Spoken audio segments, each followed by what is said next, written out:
I'm Quinn Ewers. My name is Asia O'Neill. I'm Shay Hawley. And Rory Harmon. My name is Marcellus Moore. My name is Rodney Terry. I'm Coach Sark. My name is Sam Hurley. This is Casey Kane. Hi, we're Texas Women's Tennis, and you're listening to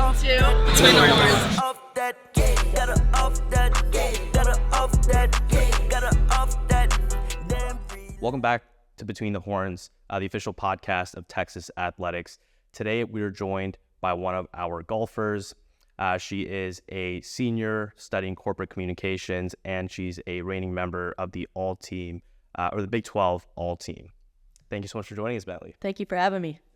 So this season, I know you've gone to a couple of invitationals. How have the matches gone? How have the events gone? And kind of what's your mindset leading into the season?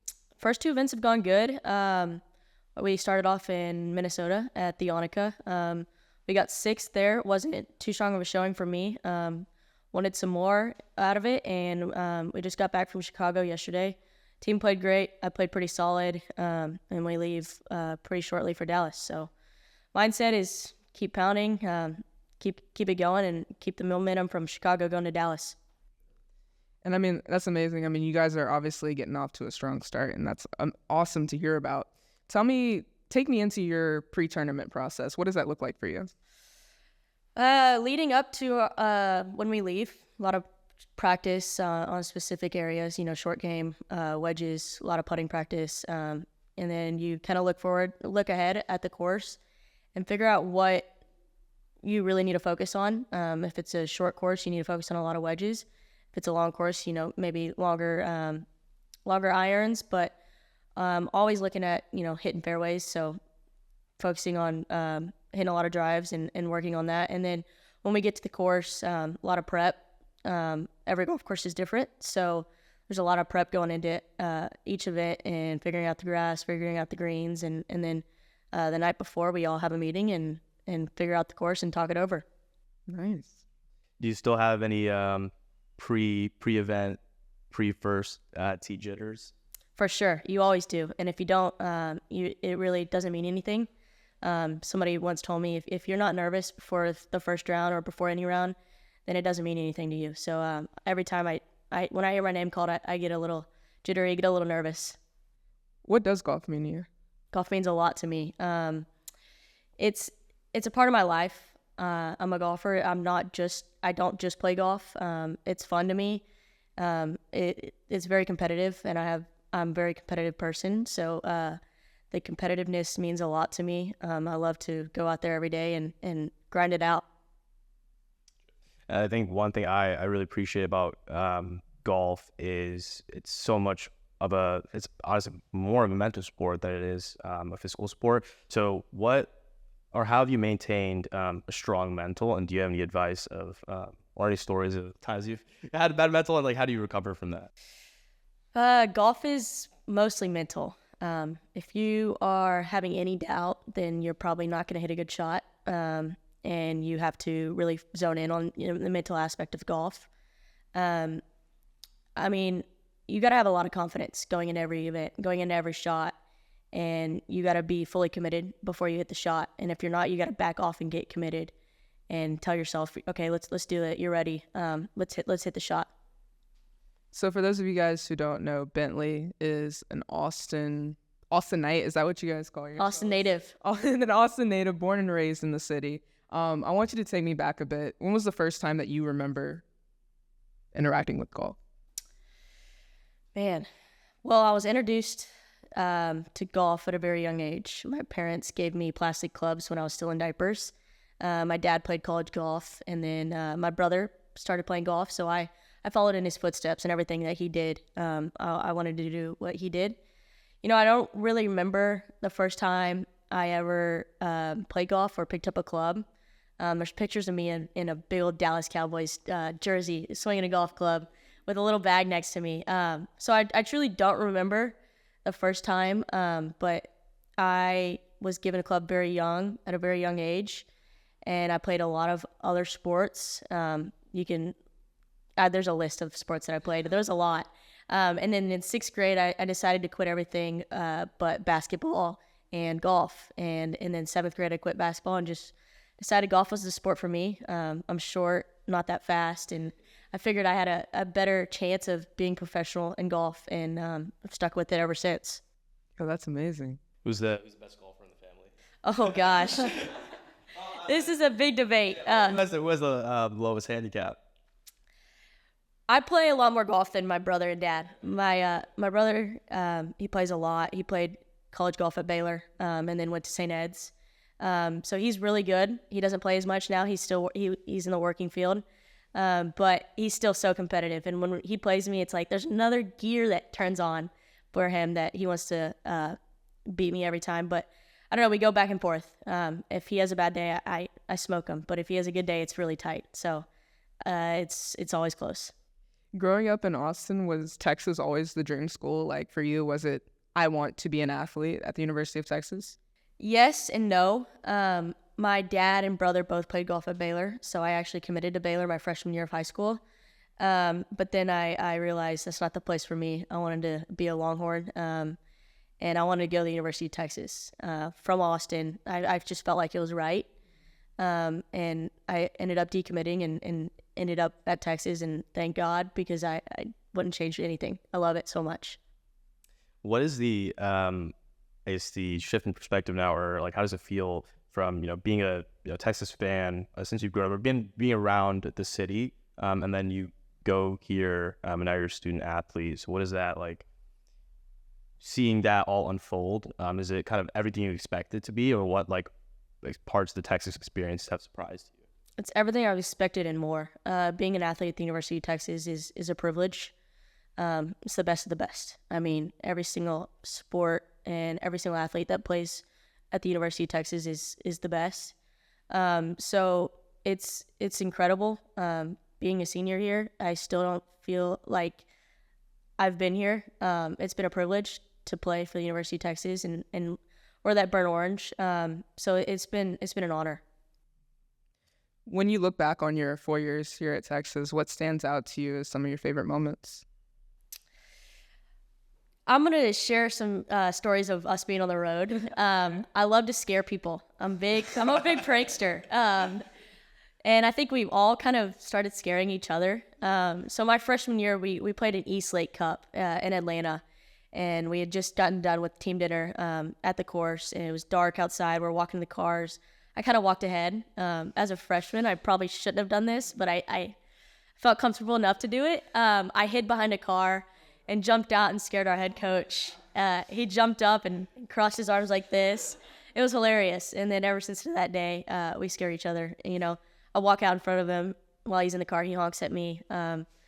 So we love to scare each other. Like the other day during workouts, our third coach hid in the closet for like 15 minutes with this face mask, like a ghost face mask, and jumped out and scared one of our juniors, Bo Park, and it was hilarious.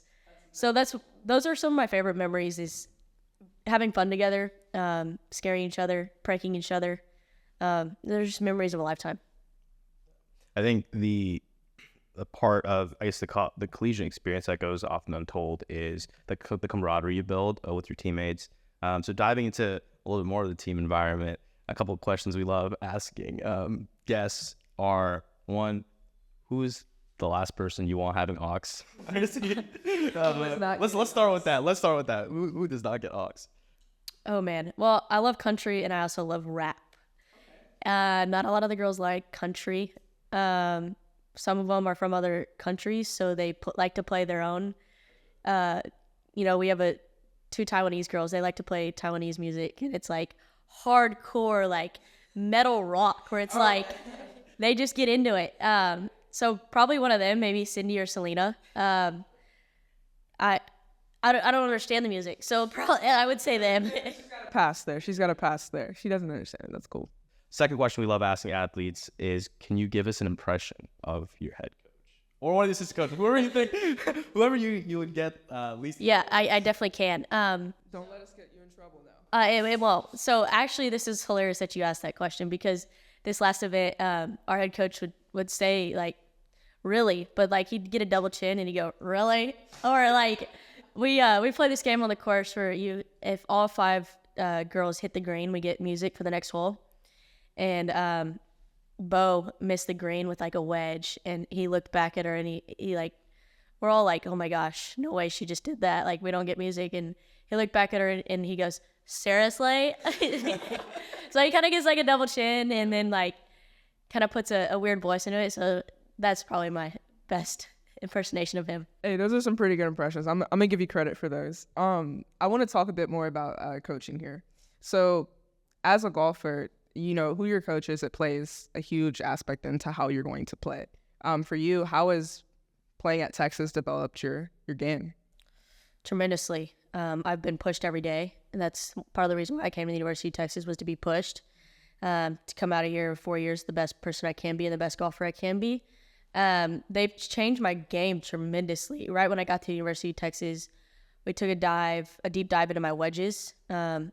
Your wedges is your scoring aspect in golf, and they changed them for the good. They made me understand how important wedges are, how you need to capitalize on your wedge opportunities when you're on a hole. So, you know, they changed my wedges, kind of understood the gapping that needs to be in place. And it's just, short game is how you become the best golfer, how you become the best in the world. And they made me really realize that. Do you want to be the best in the world? I do, for sure. Yeah. Talk a little bit about like your golf influences and people's whose games and I guess even like, you know, mental techniques and otherwise that they've kind of been really good at that you've implemented into your own game. Well, I was very fortunate to, as you know, grow up in Austin. A Masters champion, Fred Couples lived in Austin for a little bit. He was a member at my home course, so I got to be around him a lot. He really inspired me. He told me how to practice. He told me how to work ethic means in the sport. So he was a huge influence in my life at a very young age. And it really, like, going back to those times, it really showed me what I need to do to become the best golfer in the world. What are some of your goals, golf-wise? College, I'm going to start there. Everyone's goal is to win a national championship. And I firmly believe that we can do that this year. Our team is stacked. We're deep. We're incredible this year. I love rings. I love to chase after rings. In high school, we won multiple state championships. I heard. So I love the bling. You know, a Big 12 championship and a national championship would be an honor. I'd also like to win individually. Haven't done that yet, so I think my time is coming. I've been pretty close, a couple events. But then looking past college, I would love to be a professional, be successful on the LPGA Tour. One of my biggest goals is to play in the Olympics, represent the United States. So I think that would be an absolute honor to do that. But yeah. Those are some big goals, man. Big goals. Dream big. You absolutely should. Yeah. And now what does it mean to also like thinking about you have a team around you to achieve, obviously once you get on the tour, it's just your own performance. So what is, now you're obviously a senior as well. So how's your role on the team kind of evolved? And how are you a mentor to a lot of the other freshmen coming in? I feel like I've been a leader since maybe sophomore, for sure junior and senior year. Going to a high school where we were stacked, you had to have a leader. You had to have somebody that would motivate each other. And so I kind of learned that very young into my high school career. And then I brought that to the University of Texas. My freshman, sophomore year, I still had some learning to do. So I learned a lot from the seniors then, from my freshman, sophomore year. And then I've kind of taken that role on to be a leader, motivate my teammates, push them every day to become the best that they can be, because we all need to be the best. If we want to win a national championship, we all have to be on top of our game every day, and push each other to be the best we can be. And, you know, speaking of your early years here at Texas, I heard this rumor that sometime during your freshman year, you may have golfed with some of these guys. Can you tell me a bit more about that? Yes, freshman year spring break. I was playing golf at Silverleaf in Scottsdale, Arizona. My family is good friends with John Rahm, and so we had dinner with him the night before, and he was like, "Hey, we're gonna play tomorrow." But that's already crazy to begin with, y'all. That's already crazy. And so he was like, I there's some football players coming out, but I don't know who they are. Well, join us. Like, we'll see where it goes. And so we're in the parking lot before the round, and we get our clubs out. It's me, my brother, my dad, and my brother walks over to us and very quietly goes, "Don't look now," but there's Travis Kelce and Patrick Mahomes walking up. And I kind of like freaked out. I was like, wait, what? Like, no way. Like, I love Patrick, big Chiefs fan. So I look back, I'm like, oh my gosh, that's actually Travis Kelce and Patrick Mahomes. I had to do a double take. Sure enough, we got to play some golf with them. It was just unbelievable experience. Not the best golfers, but we had a blast. We had a blast playing with them. It was truly a dream round, to be honest. I mean, if you end up playing with him again, maybe Taylor Swift will be joining you guys. Maybe. That'd be incredible. That'd be insane. I'm not the biggest Taylor fan, but I would probably geek over that. Geek a little bit, just a little. I was gonna say over the if you're saying Travis isn't too good at golf, all the Swifties gonna come out. You gotta be careful. Yeah, they'll come after us. Yeah. No hate on me. No. This next segment is this or that. It's pretty self-explanatory. Let's dive right in. Bentley, morning or afternoon tee time? Morning, for sure. Wake up early, go play 18 holes, have the rest of the day, take a nap, do homework, whatever. That's nice. Ryder Cup or Masters? Oh my gosh. As a player? Oh man, Masters, for sure. Augusta National. You can't go wrong with that. It's dreamy. Top golf or mini golf? Mini golf. There's some cool mini golf courses. Tiger Woods actually has one that's called Pop Stroke. I went there in Katy. No way. Yeah. I've been wanting to play it. So I would say mini golf. Speaking of Tiger Woods or Jack Nicholson? Tiger Woods. He's the GOAT. Winter or summer? Winter. I like winter. Okay. Movies or TV shows? TV shows, for sure. What TV show? I'm big on like the Narcos and Queen of the South. Love Outer Banks. Okay, Outer Banks. Outer Banks is so fun. I love that show. So TV shows. Beach or lake? Oof, lake. I'm a lake rat. Love to be on the lake. Love to be on boat. Love to wake surf. So lake for sure. Pancake or waffles? Pancakes. IHOP pancakes are so good. Like, you can get the sprinkled ones with like icing on it. Oh, that's so good. That sounds really good right now. It is diabetes for breakfast. Sure. Driver or putter? I would say driver. I love my driver. Welcome back to Between the Horns. We hope you enjoyed that little this or that segment. Let's dive back into the conversation with Bentley. So Bentley, I know that you are Austin born and raised.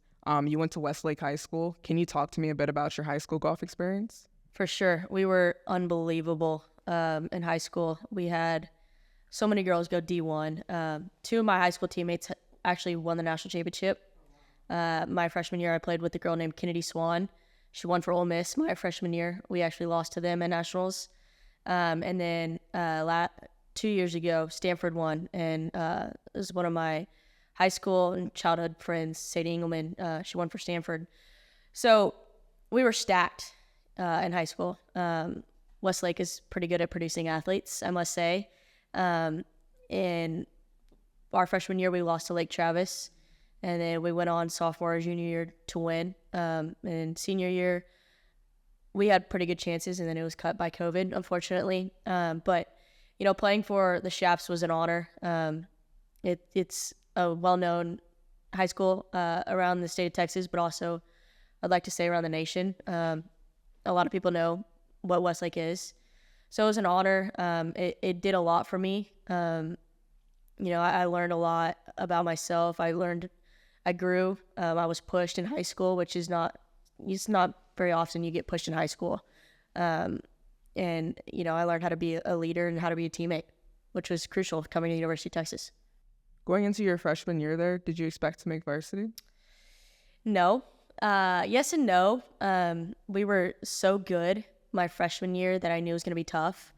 And I ended up making it. I think I was sixth man for a couple events, and then I slid in there, which was awesome. But like I said, we were so good. You played with clearly the best from pretty young age. What creates separation between golfers? Short game, for sure. If you're the best putter in the world, or if you're just 10%, I think, or 5%, you're gonna beat everybody. If you can make putts, long range, short range, medium range, you're gonna produce really low numbers, scores in the 60s. And when you do make putts, you do see that outcome. What are some of the mental things that you've picked up from playing with people like John Rahm, you know? Patience. You have to have patience on the golf course. Things will not go your way. And I've learned that being at UT.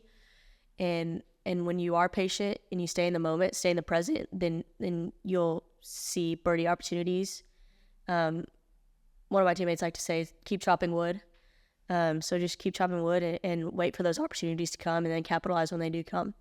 You're a senior now, and I think one thing that a lot of student athletes mention are the resources and facilities at this university are kind of the backbone and have allowed us to excel so far. So what has that been like for you, kind of seeing training under the UT system? The resources at the University of Texas are, I would say, the best in the nation for any sport out here. Our facilities are unbelievable. There's everything at the golf course that we could ever want. Everything that will make us the best player in the world. You just got to put the work into it. But, you know, the academic center is unbelievable here. Our dining hall, the best food to give us nutrition, and it's needed as an athlete. You have to have good nutrition. Our workout facilities are unbelievable. Our trainers are top notch, top in the nation. And then, you know, you got our coaches who are the best in the nation as well. So everything at the University of Texas that is provided to you is here to help you become the best in the world. And you know, the one question that we like to make sure that we ask every student athlete that comes onto the podcast is, what makes Texas elite? What makes Texas elite to you? I would have a couple answers. The people, all the coaching staff, but I would also for sure capitalize on the facilities. Like I just said, the facilities are unbelievable. You go to any other D1 program and they're, for the golf side, for sure, they're not going to have as good as facilities as we do. Everything at the golf course is top notch and it's updated. It's put in place for us to become the best in the nation.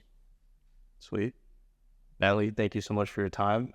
Excited to see all the accolades you crush your final season here, plus when you go pro. Thank you. Thank y'all for having me. I really enjoyed it. Congratulations on everything thus far, man. Killing it. Thank you. Hook 'em. Gotta off that, gotta off that, gotta off that, gotta off